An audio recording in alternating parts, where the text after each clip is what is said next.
Cuando le preguntaron a Jesucristo, ¿cuál es el mandamiento más grande de la ley? Él respondió, amarás a tu Dios con todo tu corazón, con toda tu alma y con todo tu espíritu. Y el segundo mandamiento, igual de importante que el primero, es amarás a tu prójimo como a ti mismo. Y es precisamente la parte en la que nos vamos a enfocar el día de hoy.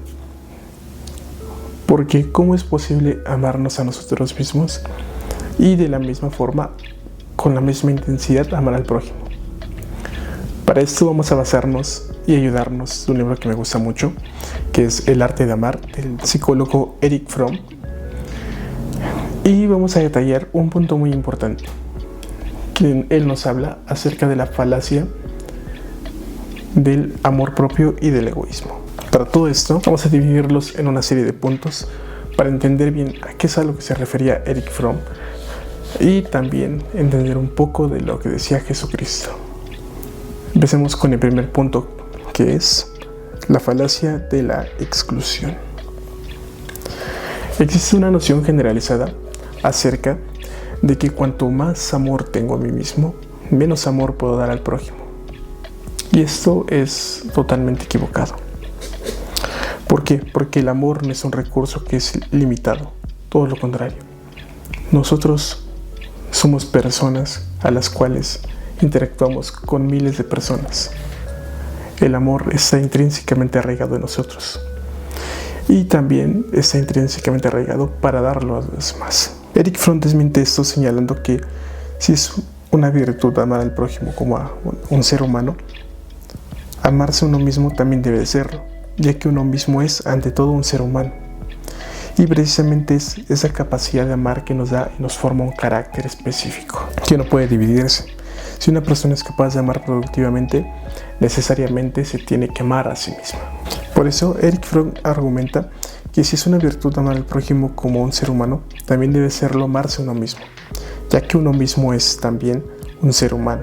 Sostiene que también no existe un solo hombre que no incluya a la propia persona, por lo que una doctrina proclame tal exclusión es intrínsecamente contradictoria. Por eso, él nos afirma que el amor es indivisible. No es precisamente una emoción que nosotros damos, sino es una virtud que nosotros, a través de nuestras obras, acciones y pensamientos, le regalamos a esa persona. Es por eso que si una persona es capaz de amar productivamente a todos los demás, es capaz también de amarse a sí mismo. El siguiente punto es el egoísmo como una forma de auto-odio.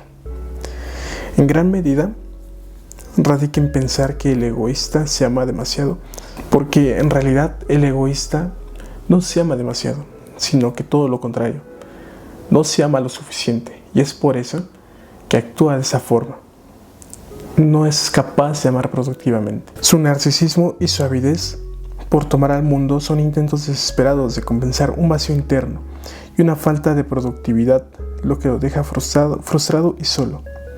El egoísta no tiene un exceso de amor propio, sino una incapacidad de cuidar su verdadero ser, lo que obliga a buscar en satisfacciones externas lo que él no tiene dentro. En ese punto es bastante particular para mí porque, en mi caso, yo sufrí de acoso escolar.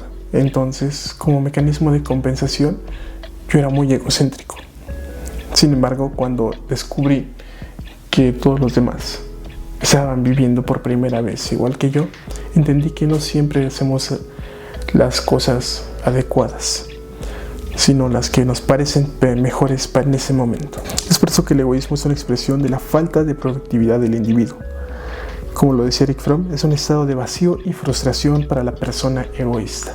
Es por eso que el egoísta solo se interesa por sí mismo, desea todo para su propio beneficio y deja en exclusión a las demás personas. Siempre quiere todo para él, más y más y más. Es por eso que uno no debe de ser egoísta. Debemos de dar y actuar conforme nos gustaría que nos tratasen y tratar a los demás así. Es por eso que Erich Fromm dice que el individuo que no puede amar a los demás es, por definición, incapaz de amarse a sí mismo. Al estar enajenado de sus poderes de afecto, tampoco puede dárselos a sí mismo. Y esto no es más que en su incapacidad para poder lograrlo. Pasemos al siguiente punto, que es el amor propio como facultad productiva. Erich Fromm define el amor hacia sí mismo no como un sentimiento pasivo, sino como una orientación del carácter y un poder activo que reside en la personalidad de cada uno de nosotros. Bajo esa perspectiva, el amor es una facultad productiva que se manifiesta a través de la práctica cotidiana con la interacción con las demás personas y con uno mismo. Erich Fromm no define el amor hacia sí mismo como un sentimiento pasivo, sino como una actividad productiva que nos damos y nos regalamos a nosotros mismos.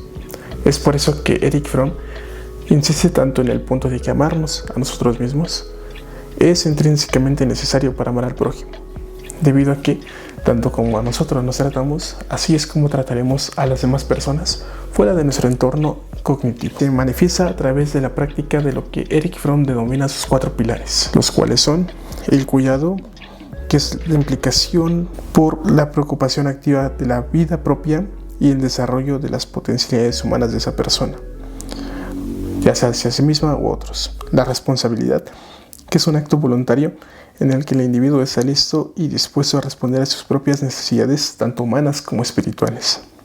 Y el respeto, que se define como la capacidad de verse a sí mismo tal cual como uno es. Y el conocimiento, que requiere penetrar en el núcleo propio para alcanzar un entendimiento objetivo de la propia realidad y trascendencia de las ilusiones o imágenes deformadas de uno mismo.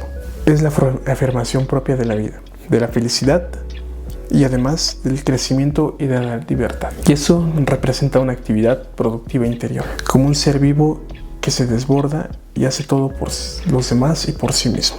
Pasemos al siguiente punto, que es la distorsión en la modernidad líquida.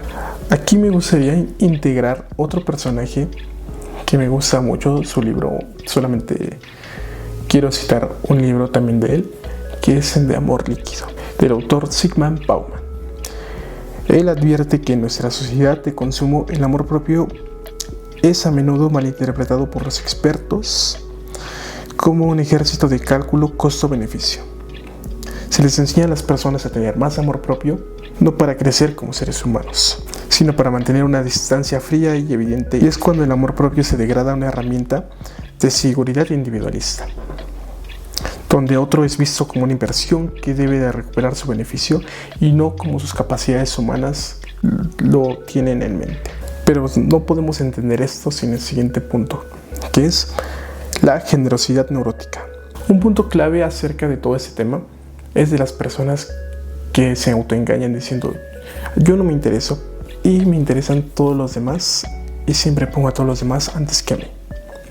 Eso, como lo hemos visto, es un error, debido a que no puede haber un amor hacia los demás sin un amor propio y viceversa. No podemos amarnos a nosotros mismos sin amar a los demás, porque el amor es una capacidad ilimitada según Erich Fromm, y es totalmente cierto. Fromm califica esto como un síntoma neurótico donde esta persona está llena de hostilidad oculta contra la vida, y al no amarse a sí mismo, ese individuo no puede dar amor real, sino que asfixia a los demás tal como una madre sobreprotectora. Dice no querer nada para sí misma y que solo vive para los demás, y ese es un amor intenso y egocéntrico, ya que alimenta su ego y en realidad sí se ama a sí misma, solamente que no lo manifiesta y no lo dice tal cual.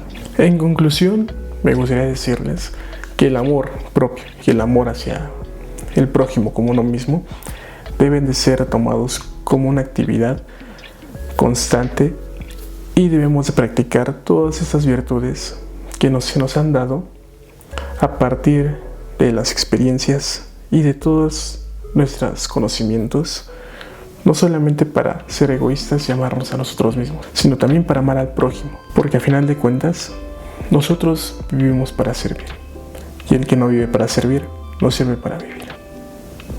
Nos vemos.